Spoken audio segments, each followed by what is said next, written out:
and that is that we need to bring Pakistan army on its knees because these expendables will keep coming.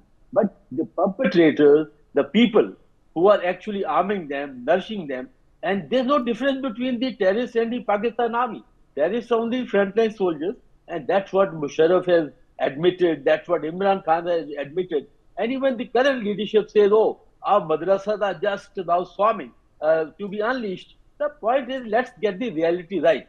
And I am quite, with Professor Nalapad, this cannot be switch on and switch off. You imagine, I was only few years back in the regular army. You are sitting on the front line. You are seeing the enemy through crosshair. You are on the trigger because either can be shot or you shoot other. Now, what type of impression that gives? That means that our leadership is not very clear on the strategic aims. So my point is, let's get our strategic aim right. It's not the target practice we are doing against the drones coming. No, that was not the case.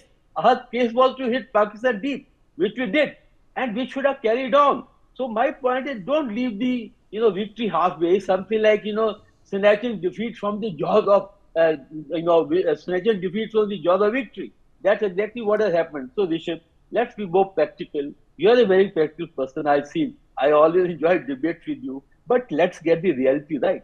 This is not the time to switch off. This is the time to push Pakistan back until they accept, because they are liars. They'll keep lying. And you talked about 1971. Our battalion was just on the outskirts of Dhaka. And what was Radio Pakistan announcing? Oh, we are winning. We have defeated India. And within 4 hours, Dhaka fell down. So that nation actually, unfortunately, today, the President of America is hyphenating us with Pakistan. I think we need to shut off this. Let's leave Mr. Trump alone. Yeah, trade and others come on different platform. But when it comes to teaching lesson to Pakistan army, that is only on the battlefield. And they had a free run since 2003. Their ceasefire. They Okay. are only pushing terrorists, and we have not been able to take military action. So this was a God-sent opportunity for us to actually bring Pakistan army to its knees. Okay. Until we do that, Rishabh, it's not narrative is not going to be changed. Okay, And my last point is, but I will put this out there, and I think Narendra Modi, of all people, who has spoken publicly on this, not once but several times, and I totally empathize that if you go and tell the Americans that this is a terrorist attack, and they will tell you, no, this is a law and order problem. Okay, you've heard Narendra Modi say this when he used to visit Washington when he was younger, that we'll go and tell them that this is a terrorist attack that's happened, and they'll say, no, this is your internal law and order problem. Okay, so Shruti, there is a reality check, and let's face it for what it is, that the Pakistanis still think they won in 1971. Okay, they refuse to believe that Jinnah used to drink alcohol. Okay, they have forgotten that his wife was a Parsi and that his grandchildren all live in India. They own IPL teams and stuff like that now. So you're dealing with delusional people. In some case, Donald Trump has got a foot in the mouth problem. We know it. Okay, he doesn't know what he's doing.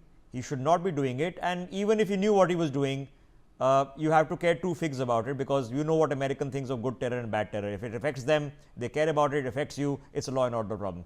So we have to carry on our own. This is what it is. This is what it is. Jo hai so hai.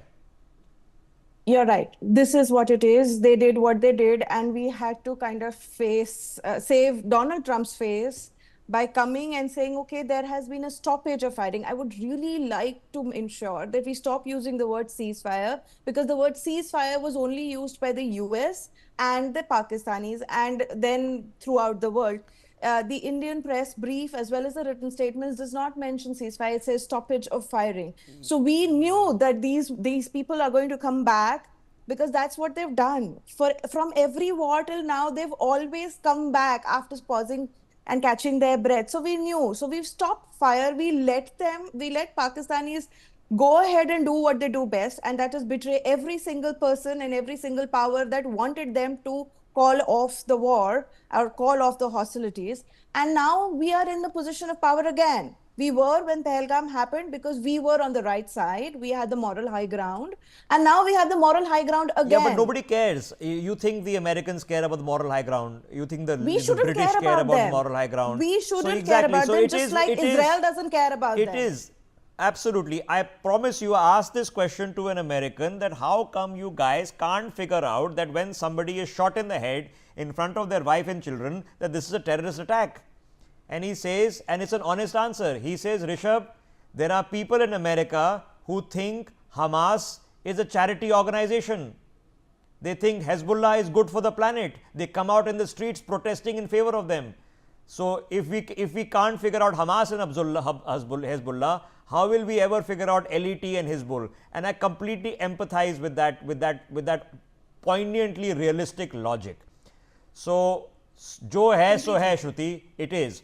Now what do we do? It is what it is. So yeah, it is what it is. If you're trying to convince the Americans, no, we don't need to convince anybody. We don't need to go on those fronts again. We did give them face, and now it is our time to show the world what our mettle is. We need to step up our aggressions. We don't need to retaliate. I am very, very skeptical about just retaliating to Pakistan, because then we are letting them set the terms of war. We play by their playbook, and that's not good for our image or our army.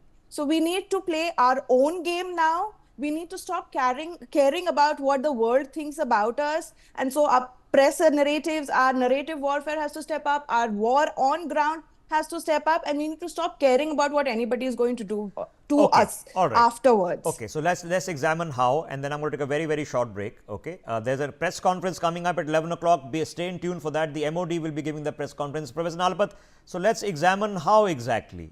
So you're saying keep the on switch. The on switch remains where? Does it's not at the IMF, because that's not where things are going to necessarily happen. It might not be at the FATF. We have to keep trying. But where is the most obvious on switch? Rishabh, let's forget the off switch. Let's put the off switch out of reach. From now on, it's got to be on, on, on. I agree completely with what Shruti said. We are losing the war of narratives. Now, for example, timelines. You could show the missile strike taking place, and you have got images from all over the world giving exact timelines to the second as to when each event has taken place. Let's access those images and show the timelines and show who fired first. I mean, today is a highly technical world. Use that technology in your favor. Don't just sit back and say, oh, this is a world of writing. Nobody, I mean, everybody goes on a computer. Nobody writes on a piece of paper anymore. So the reality is that I've accessed the internet. I've seen as a person outside the government, I don't have any access to advanced systems. I've seen the exact timings of the Pakistan attack and therefore the Indian response. First Indian response was defensive, protecting our own assets. And only after that were we a little more adventurous. And then the Pakistanis responded again. All the timelines are there. You go there, don't just keep it to yourself. Give the timeline to the world. Have press conferences showing the timelines. I mean, why should we hoard information? Ultimately, if you hoard things, what happens is you die a rich man, but you die with nothing, right? So the point is, we have got to win. Eventually, the world loves a winner. The world saw Indira Gandhi as strong because she won. Although, frankly, Shimla was a disaster, but she won. Now, the reality is, Prime Minister Modi, frankly, has taken a very bold risk. And I'm sure, as Shruti says, he knows that this risk was fruitless. But if there is any information reaching him that the Pakistanis are serious, then the individual who is informing him that is a Pakistan double agent. He should be cut off. Now there's got to be a ruthless focus on the end game.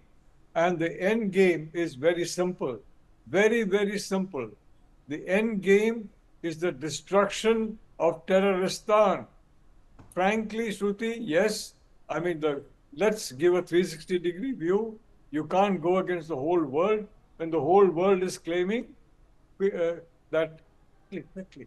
The whole world is claiming that, oh my God, this is a war between both sides. Both of you stop. And the Pakis say, oh, yes, yes, yes, we are ready to stop. Our DGMO called, not the Indian DGMO. And so we are ready. We are ready to hold talks. At that point in time, a 360-degree view, believe me, is not possible. I mean, what the Prime Minister did, in my view, was right. But from now on, it can only be the on switch. Okay, completely agreed. I'm going to touch upon, but Shruti, let me come back before I bring General Dwivedi back in. Let us examine not long ago, and General Dwivedi will remember this as well. Okay, so we do the post-Uri surgical strike. Now, that was not a long time ago. Okay, that's just a few years ago. Okay, 8-9 years ago. And when we are doing the post-Uri surgical strike, we come in announced, again the DGMO comes and says we've done a surgical strike and hey presto, we've taken out terror camps. Forget in America, we had people here in India going, no, no, give us proof. Okay, this never happened. So the Pakistanis of course said that this never happened, this was a figment of India's imagination. Okay, we had plenty of people here in India saying that this is a figment of imagination, this is the government just boasting, it's making up a story so that they can look good, and all that happens. Now, I interviewed the para forces on NewsX, one of my colleagues Ashish Singh, one of our, and had an opportunity, the only TV interview that ever happened of the team, but that was several weeks later. Then now movies have been made, so the conversation has become. So compared to that, okay, what did you see this time? This time the first press conference was, here's the telemetry, here's the data, here's everything that you can see of all that has happened, and it's straight, it's in your face, it's very readily apparent, readily visible to you. So I'm not saying that we have gone to 100, but let's not look long back to where it was and where we have come. Shruti. Absolutely. I think Uri General or take that. Yes, please go ahead. whether it is Uri or Balakot, there was no reference point. Today, I think India actually did something which was never done before. I totally agree with you, and this is the strongest response that Indian government under Prime Minister Narendra Modi has delivered. But the point is, I come back again, Rishabh, that we need to see what is the start point. Start point is that we need to deter Pakistan army, and that is the narrative. And in between, we cannot now drop the narrative. So that is point number one. The second issue is, Rishabh, after Uri, Pakistan did little bit of, fine tuning of the proxy war. After Balakot, they did further fine tuning and they kept the proxy war below threshold level so that our responses are again on the line of control and internal. We never were venturing outside. So this time, definitely the government changed the narrative. We went, I think, hammer for tong in the next 3-4 days, and we hit the Pakistani bases right into the gut. And I think we were actually riding the tide. Then this comes a very surprising ceasefire. The Bishop, winning side never actually gives the advantage. Secondly, it is a pity that we are a very strong country and Pakistan has been always a monkey on our back. So this is the time to remove this monkey and get rid of that nuisance once and for 1 minute. Let me just please finish. Now, Rishabh, please remember your position on the negotiation table is what your position on the ground. If we don't have convincing position on the ground, then we are only going to be exchanging cards on the negotiation table. And please remember, in history, we have always been shortchanged on the negotiation table, despite a very strong position on the ground. So I would very humbly request the government and Prime Minister Modi, this time, let's not repeat history. We must gain further advantage, hit Pakistan hard. And yes, then when we come to the negotiation table, then they should be on the knees. That's how the negotiation works. So, Rishabh, my final point is, that yes, it will be all effort. Like economics will come, IWT will come. They are on the fringes. But what is important is your position on the battlefield, and Okay. that's what matters. That will actually decide the future course of our relationship with Pakistan. Either Pakistan mends the ways, or Okay. further two-nation theory, it gets divided into further 3 or 4 parts. Rishabh. Okay. Uh, Great Expectations is not just a book. Okay. So this is what comes when you change the goalposts. Now again, I'm putting the caveats out there because they're fair and reasonable. The fair and reasonable caveat is that, guys, when you had a terror attack in 26/11, for 8 years you were just sending dossiers to Pakistan. Okay. Now you are saying we should be bombing Rawalpindi and flying the Indian flag over Lahore, dismembering Pakistan into 5 countries. So we've come a long way from there. So expectations have become larger because the goalposts have changed. We've forgotten that just a few years ago, when we started hitting the Pakistanis for the first time after a long time, okay, and Kargil, well, eventually the military victory was a great success, but we lost 3,500 people after what was initially a total botch up. We messed up. We should have been able to have enough intelligence telling us that these guys are occupying the heights in the dead of winter. So yeah, it was a bit of a botch up before, at the cost of lives. It was converted into a victory by brave people. But after a long time, we hit the Pakistanis, physically hit the Pakistanis again, and we had our own people going, show us the evidence. Where is the evidence? So forget narrative war abroad and with the Americans or the Pakistanis who always win no matter what they do, or so they're convinced. Forget them, Shruti. We couldn't even convince our own politicians, and I'm assuming some of our own people. So we have come a long way. I agree with you, there's some way to go. So there are lessons to be learned, some post-mortem to be done, but we have come a long way, and the issue is that our expectations have also increased because we've come a long way.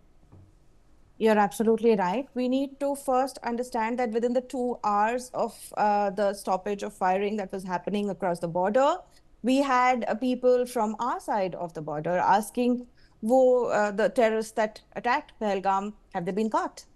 So the 0.5 run war is still on. We still have people inside focusing on their own personal goals rather than the national goal that we need to have. And that is something we are a long way off from winning. And then beyond that, we need to tell Pakistan that our strategic patience and our cultural restraint has a limit. And that limit has been breached permanently now. We need to bring this home, not just on the ground, but on the airwaves, as well as every single dossier that goes out from here. We don't want a repeat of the dossier diplomacy where we keep exchanging files and they keep winning the narrative as well as the sympathy of the world. We cannot afford to have that again, because this sympathy allows them to sound off their bugles on local terms in their own areas, and that helps them keeps their terror factories running and that ideology of jihad alive. We need to ensure that this completely ends for us once and for all. Okay, all right. I'm going to take a break. We are back on 1 minute. There is a press conference from the MOD that we are suspecting is going to happen in an hour's time. I'll get you more details once we know what is expected there, but hopefully a lot of detail. And again, I'm just going to repeat to you, our expectations are very large. We've done a fine job. No terror attack in this country has ever been responded to with a harder amount of hit of Pakistan. That's the truth. But because our expectations have now become so large, we are expecting more, and it's okay to want more. Okay, it's okay to expect more. So I'm with that. That we as a country feel that we can even go harder and faster. So yes, everybody's saying keep the war switched on. Yes. So all your Pakistani singer actors are gone, the cricketers are gone, the Indus Water Treaty is gone.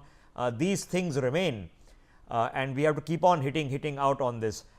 So please, if you're watching this, and yes, you wanted that thumping victory, that yes, we have got them, and 10 overs to spare, 10 wickets in hand, and all of them were out on duck. And you're going, oh, what the heck? Why I don't have that feeling of satisfaction? is because our expectations have become very, very high. We have never hit the Pakistanis this bad in 26 years. We have never avenged a terror attack this hard in 26 years. We have never suspended the Indus Water Treaty even while we were fighting wars with Pakistan. Okay. So, I am all with the expectations and the frustration and the feeling of, okay, the Americans are not going to change. The Pakistanis will still tell you that they won 71. So, just, yeah, it is what it is. See you in a minute.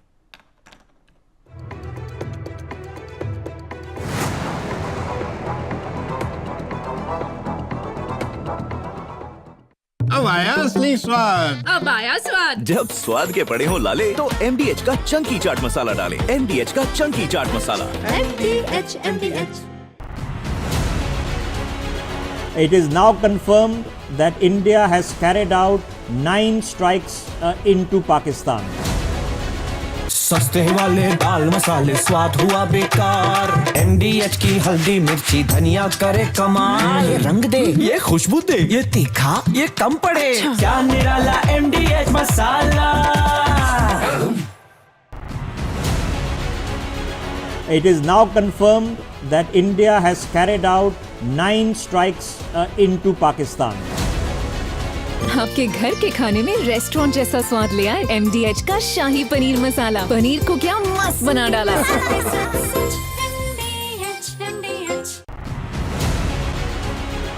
It is now confirmed that India has carried out 9 strikes into Pakistan.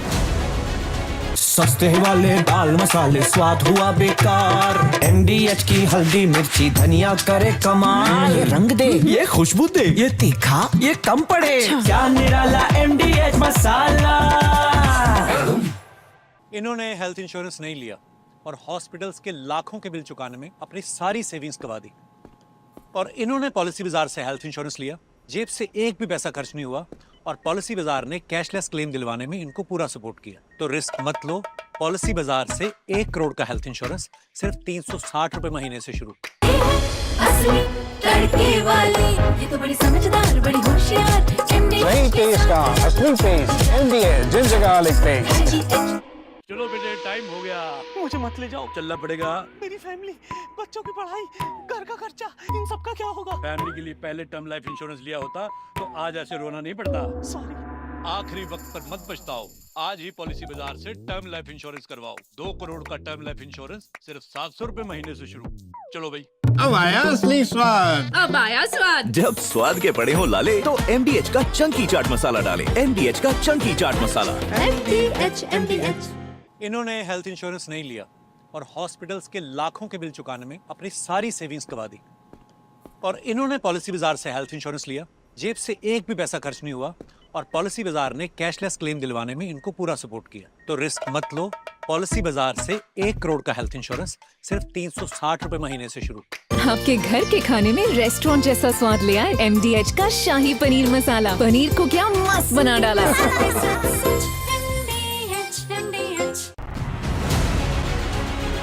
It is now confirmed that India has carried out 9 strikes into Pakistan. There you have it. It's a large explosion that has taken place. You can hear the sound of the missile coming down. These are the चलो बेटे time हो गया। मुझे मत ले जाओ, चलना पड़ेगा। मेरी फैमिली, बच्चों की पढ़ाई, घर का खर्चा, इन सब का क्या होगा। फैमिली के लिए पहले टर्म लाइफ इंश्योरेंस लिया होता तो आज ऐसे रोना नहीं पड़ता। सॉरी। आखिरी वक्त पर मत पछताओ, आज ही पॉलिसी बाजार से टर्म लाइफ इंश्योरेंस करवाओ। 2 करोड़ का टर्म लाइफ इंश्योरेंस सिर्फ 700 रुपए महीने से शुरू। चलो भाई। सस्ते वाले दाल मसाले स्वाद हुआ बेकार। MDH की हल्दी मिर्ची धनिया करे कमाल। ये रंग दे, ये खुशबू दे, ये तीखा, ये कम पड़े। क्या निराला MDH masala.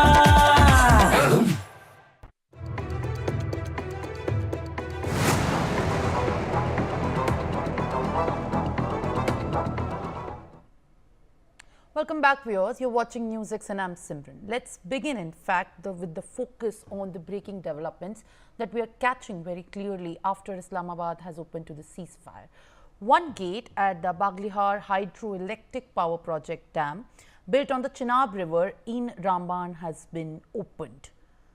This is what we are learning in the latest viewers. Now, after Islamabad, the intention posing the test of the ceasefire agreement has been revealed, not even lasting for nearly completely 3 hours. The gate of the Baglihar Dam, a portion of that at the Chenab River, has been opened.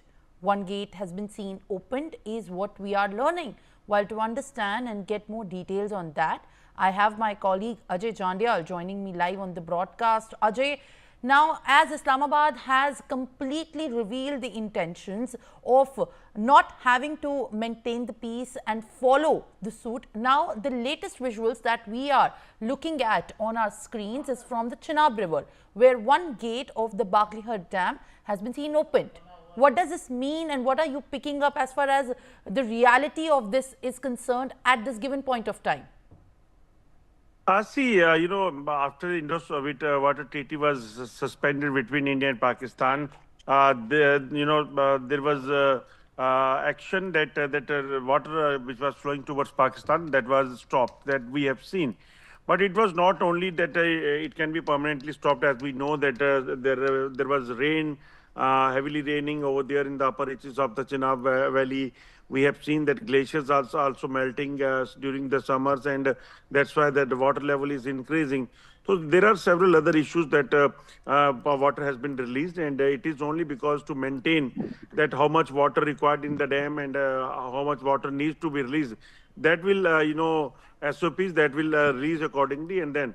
But basic motive of this Indus water treaty suspension was to convey a message that now we will not allow this water to go to Pakistan for their welfare only. We can now use it according to our requirement. Like we can divert it to some other location. We can construct a dam. We can do whatever we want with the water, which is our water, and going through, towards Pakistan, because it was only allowed so that Pakistan can also irrigate its land with the water shortage can be fulfilled. Being a good neighboring country, that is what India could have done.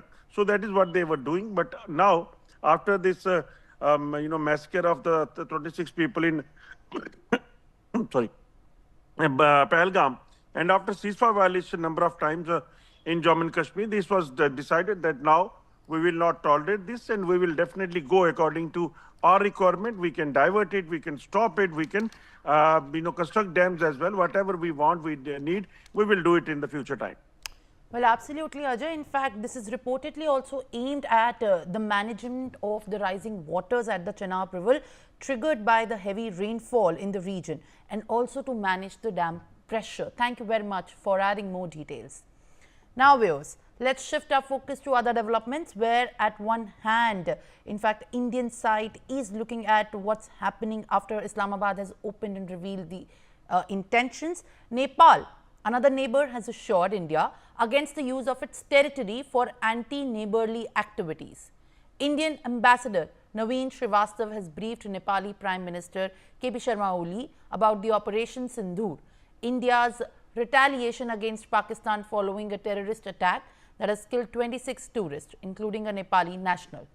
In response to this, Prime Minister of Nepal KP Sharma Oli has assured the ambassador that Nepal would not allow its territory to be used against neighboring countries, reiterated Nepal's condemnation of terrorism and commitment to the regional peace and stability. Nepal's foreign ministry has earlier issued a statement as well, supporting the fight against terrorism and calling for de-escalation of the tensions, highlighting the solidarity between Nepal and India during the tragedy. All right, as Operation Sindoor continues to be at the forefront, now Nepali Prime Minister has also reiterated commitment to the regional peace. To share more details in our information on that, I have my colleague Aditya Wadhawan joining me live on the broadcast. Aditya, now what are you learning as far as the developments after the comment that has been made by KP Sharma Oli in reiterating the commitment towards ensuring the peace and stability for regional commitment between India and Nepal is concerned at the times of heightened tensions between India and Pakistan? Well, Simran, if you see, at this juncture, if you see 2 days back, there was increased checkups and increased vigil at the Indo-Nepal border, and due to the heightened tensions between India and Pakistan, there is an increased vigil at the Indo-Nepal border, and Nepal has assured that that Nepal won't be used against anti-India interest, anti-India elements, and it is important to note at this juncture that recently what we have seen that the Nepali ambassador also had met Foreign Minister Jaisalmer quite some time, and there was a personal camaraderie between the two. So it is expected now that Nepal would ensure that no such untoward incidents happens at the Indo-Nepal border, and that is why 2 days back the security security has been beefed up at the Indo-Nepal border, and all the vehicles that are passing through the border are being thoroughly frisked. So at this juncture, it is significant to note that the diplomatic relations between Nepal and India are on a stabilizing route, and it can be seen from here that that Nepal is absolutely fully cooperating with India at this juncture. Yes, Simran. Absolutely. In fact, Aditya, thank you very much for adding more details. Now, shifting our focus to other developments, which we are tracking very closely from Jaisalmer. After there was a blackout and sirens were witnessed last night following the suspension of the ceasefire that was opened from the Pakistan, fresh visuals are emerging from Jaisalmer this morning. After Pakistan violated the ceasefire yesterday, the situation has now returned to normalcy. Now remember viewers, just after the ceasefire was violated, even in the areas surrounding Amritsar and Pathankot as well, there was sirens and complete blackout. But now in Jaisalmer, the administration has issued the guidelines regarding the opening of the markets. The markets in Jaisalmer have been closed for the last 2 days as explosions were heard in the area since the Pakistan side launched the drones and fired missiles targeting even the civilian bases at many places, including the border states of Punjab, Rajasthan and in fact Jammu as well. Mohammad Razullah Khan, my colleague, is joining me live on the broadcast. रज़ुल्ला, क्या स्थिति है अभी ground पर? जिस तरीके से हम देख रहे हैं नॉर्मलसी बताई जा रही है कि रिस्टोर हो गई है, और अभी जैसलमेर की अगर हम बात कर रहे हैं तो वहां पे लोगों के मन में अभी कितना डर है, क्या पैनिक है, क्या लोग बाहर आ रहे हैं, ऐसी क्या रिपोर्ट्स हैं? बिल्कुल, देखिए पहले वो नज़ारा दिखाना चाहेंगे जहां देर रात को जो एक के बाद एक 6 बार जो धमाकों की आवाज़ है वो सुनाई दी। हालांकि सुरक्षा कारणों की वजह से ये बताया नहीं जा सकता कि हम जैसलमेर में इस वक्त कहां पर मौजूद हैं, क्योंकि देर रात को जिस तरीके से यहाँ पर पहले सायरन बजा और सायरन बजने के बाद जो एक के बाद एक 6 बड़े धमाके हुए, धमाके ड्रोन को गिराने के थे, मिसाइल को गिराने के थे या फिर क्या थे, इस बारे में अभी तक कोई पुष्टि नहीं हो पाई है। लेकिन जिस तरीके से कल देर रात को पूरी तरीके से ब्लैकआउट रहा, 8:30 बजे के बाद में जो लाइट कट थे वो तमाम जैसलमेर की कर दी गई थी। उसके बाद रात को 11 बजे जो सायरन है वो बजना शुरू हो गए थे। रात को 12 बजे से लेकर 2 बजे के बीच के अंदर तकरीबन 6 बार जो धमाके हैं उनकी आवाज सुनाई दी। उसके अलावा यदि आज रविवार की बात की जाए तो सुबह 7-8 बजे के करीब जैसलमेर प्रशासन की तरफ से गाइडलाइन जारी कर दी गई थी। बाजार खुलने के बाद लोगों के चेहरे के ऊपर खुशी नजर आई। लोगों से हमने बात की तो लोगों का कहना था कि जिस तरीके से पिछले 3 से 4 दिनों से हालात थे, युद्ध की स्थिति चल रही थी, लेकिन कल देर रात को सीज फायर का ऐलान किया गया था और उसके बाद जिस तरीके से पाकिस्तान ने अपनी नापाक करतूत की, उसके बाद जो धमाके सुनाई दी, उसके बाद थोड़ा सा डर था। लेकिन इंडियन आर्मी पर हम लोगों को पूरा भरोसा है। इंडियन आर्मी ने जिस तरीके से बहादुरों का परिचय देते हुए हम लोगों की हिफाजत की है, उसके लिए हम तहे दिल से शुक्रिया करते हैं। फिलहाल जिस तरीके से जैसलमेर के बाजार खुले हुए नजर आ रहे हैं, उसके मद्देनजर यही कहा जा सकता है कि लोगों को प्रशासन की गाइडलाइन का पूरा भरोसा है। जिस तरीके से गाइडलाइन जारी की जा रही है प्रशासन की तरफ से, उस तमाम गाइडलाइन की फॉलो है वो जैसलमेर के लोग कर रहे हैं। जी रज़ुल्ला, अगर इस समय बात करें प्रशासन की तो क्या क्या ऐसी गाइडलाइंस है, उनके बारे में थोड़ी जानकारी दीजिए। बिल्कुल देखिए, पिछले 2 दिनों की बात की जाए तो प्रशासन की तरफ से कंप्लीट लॉकडाउन लगा दिया गया था। यानी ये कहा गया था कि सभी लोग अपने घरों में रहेंगे और कोई भी बाजार दुकान वगैरह नहीं खुलेंगे। लेकिन जिस तरीके से कल शाम को 6 बजे के करीब जब इस बात का ऐलान किया गया कि युद्ध पूरी तरीके से समाप्त हो चुका है, किसी तरीके से कोई भी अब जो तमाम हमले हैं वो पाकिस्तान की तरफ से नहीं किए जाएंगे, इस बात का पाकिस्तान की तरफ से पूरा जो भरोसा है वो भारत को जताया गया है। लेकिन कल देर रात को जिस तरीके से पाकिस्तान ने अपनी नापाक करतूत की थी, उसके बाद रात को 8:30 बजे के करीब पूरे जैसलमेर के अंदर जो ब्लैकआउट है वो कर दिया गया था। सुबह 6 बजे तक बाकायदा ब्लैकआउट जारी रहा और रात को 11 से 2 बजे के बीच में जिस तरीके से अलग अलग धमाके हैं वो सुनाई दिए। हालांकि धमाके किस चीज के थे, उस चीज को लेकर आधिकारिक पुष्टि नहीं हुई है। लेकिन अगर गाइडलाइन की बात की जाए तो सुबह 8 बजे जैसलमेर प्रशासन की तरफ से ये गाइडलाइन जारी की गई है कि पहले जो तमाम आदेश जारी किए थे उन आदेशों को फिलहाल निरस्त किया जाता है और जो आदेश है उस आदेश के मुताबिक जैसलमेर के तमाम बाजार खुलेंगे। जिसके बाद हमने तस्वीरों में दिखाया किस तरीके से जैसलमेर शहर के जो तमाम बाजार है वो यहाँ पर खुल रहे हैं। लोग खरीदारी करने के लिए बाजार पहुंच रहे हैं। बाकायदा अलग अलग इलाकों में दुकानों में जबरदस्त जो भीड़ है वो यहाँ पर नजर आ रही है। जी, All right, Razoullah Khan, thank you very much for sharing more details. Now, viewers, on the other side, a house along the line of control that was extensively shelled by Pakistani forces has been reduced to just rubbles. At least 10 people, including women and children that lived in the large house in the Uri sector. They managed to run a shelter, and this was the third village in the Uri sector that was shelled by Pakistani forces. My colleague Ashik Mir has filed a ground report from the very site that has been extensively shelled and destroyed by the attacks of Pakistan. Let's now take a look. Jammu Kashmir में लगातार सीमावर्ती इलाकों पर तनाव का माहौल बना हुआ है और इस समय भी हम लाइन ऑफ कंट्रोल के एक गांव में है। यहां का नाम हम नहीं बताएंगे, लेकिन यहां पर जो तबाही हुई है, पाकिस्तान की तरफ से जो आर्टिलरी फायरिंग हुई है, स्थानीय लोग क्या कुछ महसूस कर रहे हैं, ये आपको ग्राउंड जीरो से हम दिखा रहे हैं। मेरे विजय फिरोज आपको दिखाएंगे तस्वीरों में कि किस तरह यहां पर आम नागरिकों के घरों को टारगेट किया जा रहा है। पाकिस्तान की तरफ से जो हेवी आर्टिलरी शेलिंग हो रही है, उसकी वजह से जो तबाही कल रात को इस गांव में हुई है, ये आप देख सकते हैं। शीशे बिखरे हुए हैं, अंदर बिस्तरा जो है डाला हुआ है और कई सारे लोग अभी तक यहां से पलायन कर चुके हैं, लेकिन कुछ इसमें से अभी यहीं पर है जो कल रात को यहां पर रह गए थे। और जब पाकिस्तान की